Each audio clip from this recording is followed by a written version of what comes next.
That's so beautiful. You know, now I know how the great Billy Graham felt, because it's the same feeling. We love Billy Graham. We love Billy Graham. You know, this all started. We had a hotel, and we were going to have about 250 or 300 people. And the hotel was great. They called. They said, something's happening here. We can't hold this. This is crazy what's going on. And then we went to the convention center, and they can have 10,000 people. And we're all set, and we're excited. And the next day they said, too many people. We can't put them in. So we came here. We came here.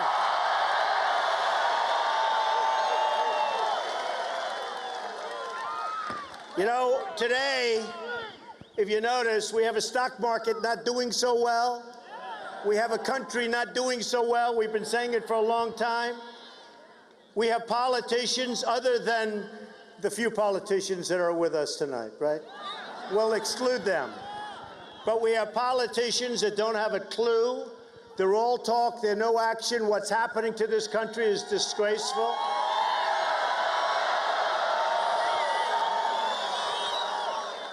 And you know, when I announced that I was running for president, I brought up the subject of illegal immigration. And I took a lot of heat, that I can tell you. Rush Limbaugh actually said incoming. He got more incoming than anybody I've ever seen. And 2 weeks later, everybody was apologizing to me. They saw that I was right. Between what happened in San Francisco to incredible Kate, and her family is such an incredible family, and Jamil, and so many people have been so badly hurt. The other day in California last week, a woman, 66 years old, a veteran, was killed, raped, sodomized, tortured, and killed by an illegal immigrant. We have to do it. We have to do something. We have to do something.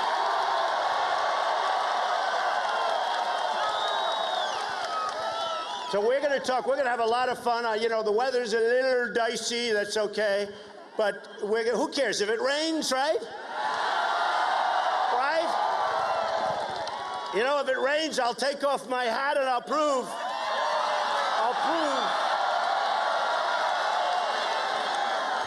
once and for all that it's mine, okay? So we're going to talk about a lot of different subjects, and you know, it's nice Friday night. What the heck, right?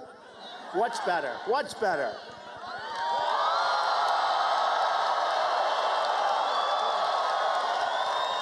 What people?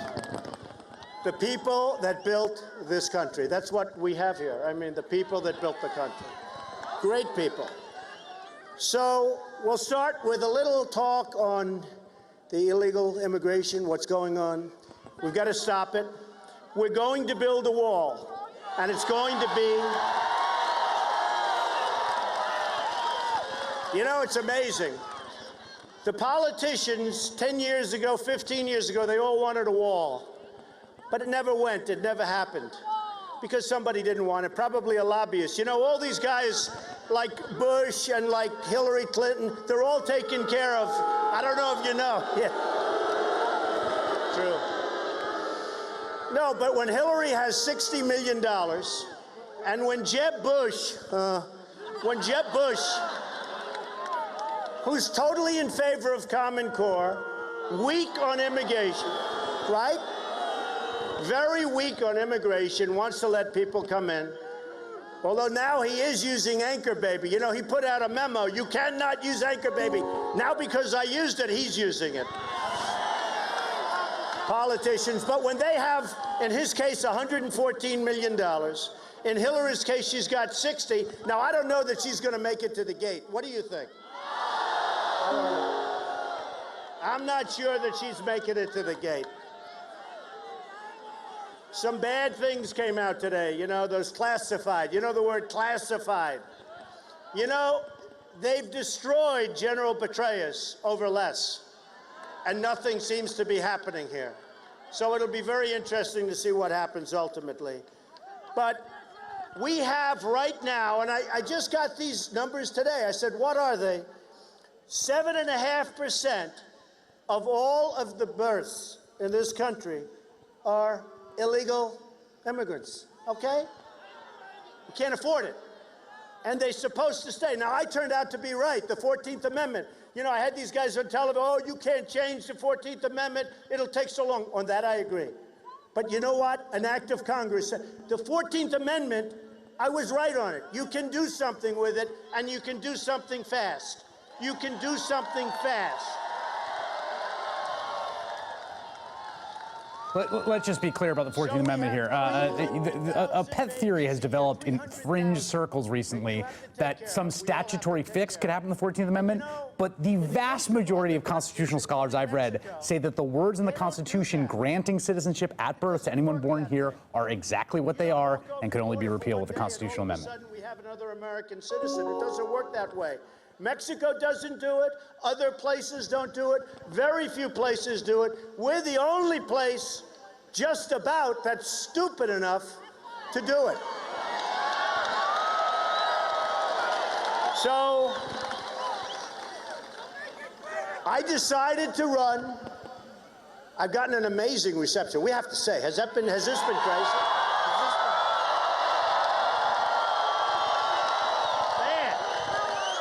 I mean, it's been wild. I'm a non-politician. The other day I served jury duty, right? I told you, they had occupation. I refused to put down politician. But I will say this, we have a great politician here. We have a man here who really helped me, and he's the one person I sought his counsel because he's been so spot on. He's so highly respected. Has anybody ever heard of Senator Jeff Sessions?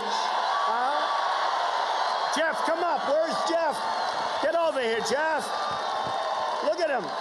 He's like 20 years old. Senator Jeff Sessions of Alabama, who is probably one of the most sternly, militantly anti-immigration members of the United States Senate, led the opposition to that comprehensive immigration reform bill that passed with about 70 votes. Also helped, that looks a lot like Jeff Sessions making an endorsement, I gotta say, and that's kind of big news. I mean, I don't think there's a single prominent elected Republican who has endorsed Trump yet. That is what this looks like right now. Let's take a listen to Senator Sessions. The American people, these people, want somebody in the presidency who stands up for them, defends their interests and the laws and traditions of this country. We welcome you here. Thank you for the work that you put into the immigration issue. I'm really impressed with your plan. I know it will make a difference. And this crowd shows that a lot of people agree with that. Congratulations. Welcome and God bless. Thank you, Jeff. Just a quick correction. Trump said that no one in the world offers birthright citizenship. It's not true. Actually, almost every country in the Western Hemisphere in the world offers birthright citizenship. Very few, in fact, no countries in Europe do. It's a Western Hemisphere, Eastern Hemisphere divide, but we are not alone. Including Alabama. Big. We're leading in Florida. Can you believe it? And we're leading big in Florida. And you know, it's really amazing. I said, well, Florida, I love Florida. It's a great place, right? Great. But Florida, we have a governor and we have a sitting senator, and I'm killing them. Explain that. Obviously, they're not doing a very good job because that shouldn't be happening. But we're winning in Florida, Pennsylvania, Iowa, New Hampshire, South Carolina, North Carolina, Texas. And then nationally, we're just absolutely way ahead of everybody else. In fact, you know, if this were another country, we could maybe call for an expedited election, right? I would love that. Can we do that? Can we do that? I'd like to have the election tomorrow. I don't want to wait. So the reason that I think we see this receptivity is that I know the game better than anybody. I've been on the other side. You know, I was totally establishment, was handing and millions of dollars all the time to these characters, right? I was like the fair-haired boy. Do I look fair-haired from back then? But I know the game. I mean, I understand it. And so many people have come up, lobbyists. I said, I don't want money from lobbyists. But recently, last week, a man comes up who's a good guy, I know him, $1 million, lobbyist. I say, I don't want your money. I don't want your money. Because, I don't know, maybe I'll rethink it. Should I rethink it? Take it. Take it. You know what I should do? How about this? How about if I take his money, but in the end I screw him and don't do anything for him? Is that okay? Can I do that? You know, because I built a great business and I feel sort of stupid. I say, I don't want your money. Can I take it, please? I promise I won't do anything for him. I told him, I said, you know, I don't want your money because in 2 years when you come to see me about something, I'm not doing it unless it's good and unless it's going to make America great again, right? Right? But I'm going to have to rethink it. I think I'm going to rethink that because I think I should take a lot of money. Are we allowed to give it to charity or something? I don't know. Give it to charity. Just take it. Just take it. So what happens is these guys come up, and I'm lucky. You know, everybody said he's never going to run. Okay? You know that, right? And my wife actually said, you know and she knows me pretty well. And she also sees the reaction. And for a long time, whether it's Trump, the art of the deal, which Obama and Kerry obviously did not read when they did this crazy deal with Iran. Oh, look, the art of the deal. Come here, give me that book. I love that book. You know, I said the other day, and it sort of played pretty well, that is my second, help her over here. Help her over here. That is my, give me that book. Give me that. There's always the art of the deal, and that's the real one. That's the original. That's when they use real paper, right? You know, I said the other day, because so many people, they carry around the art of the deal because they're begging their politicians, please, please, read the art of the deal when you negotiate with China and with Japan and with Mexico and with Vietnam and with Saudi Arabia and with everybody. You know, right now we have a problem where North Korea is getting frisky, right? Now, recently I ordered 4,000 television sets. I'd like to order them from here. Like the hats are made in America. Can you believe I was able to find the guy? I had to do that because, you know, these hats are hot as a pistol. You know that. And they're made in America. And I'm going to give you your book. Believe me, I haven't forgotten about you. But they're made in America. But the other day, and now I see today, it's sort of pretty hot on the news, that our very dear friend from North Korea is acting a little bit rambunctious again. So I ordered 4,000 television sets from South Korea, whether it's Samsung or Sharp or LG or any of them. They're all made in South Korea. I paid a fortune, and they're wonderful, and they're wonderful people. They're making a fortune. Do we have anybody that makes television sets in this country? I almost don't think so, right? So they're mostly made, other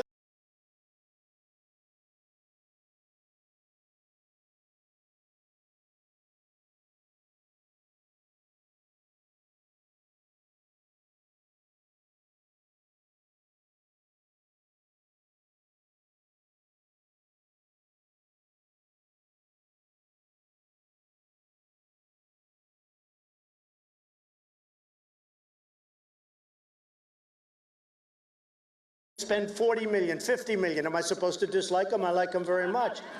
But you know, Saudi Arabia makes $1 billion a day. A day. That's, in all fairness, that's before the oil went down a little bit, but that's okay. These are minor details.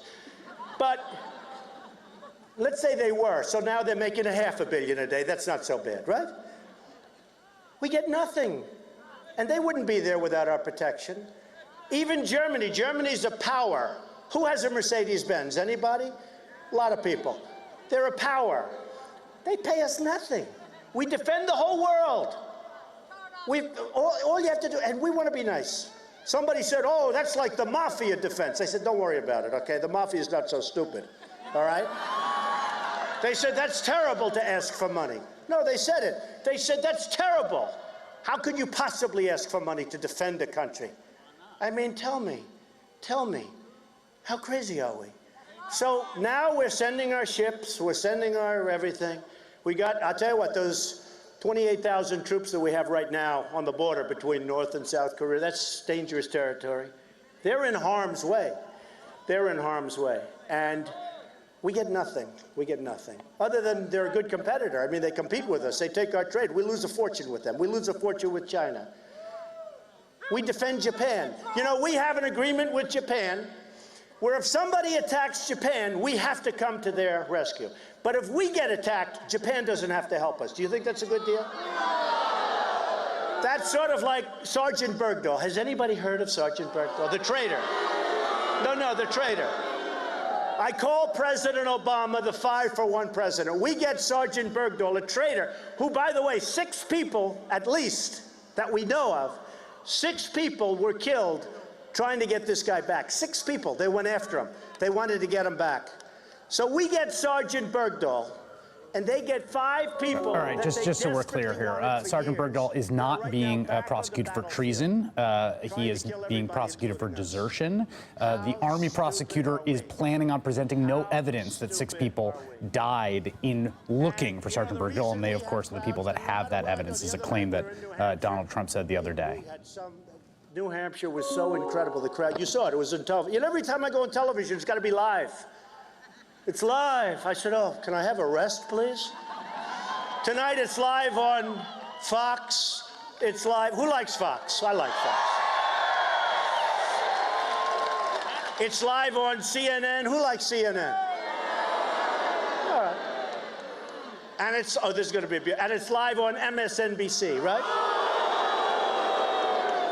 Well, they're still working. They're still working. But I said, you know, how come it always has to be live? Why don't they just cover me like anybody else, where they go the next day and they show a little clip? Every time I speak, it has to be live. It's not, it's ridiculous. But it's okay, right? We have to suffer with it. But look, the reason I have this really incredible enthusiasm, and I really appreciate you, especially with this weather and this heat and everything else, but the reason I have it is because I do know what I'm doing. And I don't say that in a braggadocious way. You people are looking for somebody that knows what he's doing, whatever it is. You know, thank you, darling. I'm going to sign her book. I got to get her the hell out of here. She's so beautiful. I said it the other night. My second favorite book of all time. What's my first favorite book? The Bible. The Bible.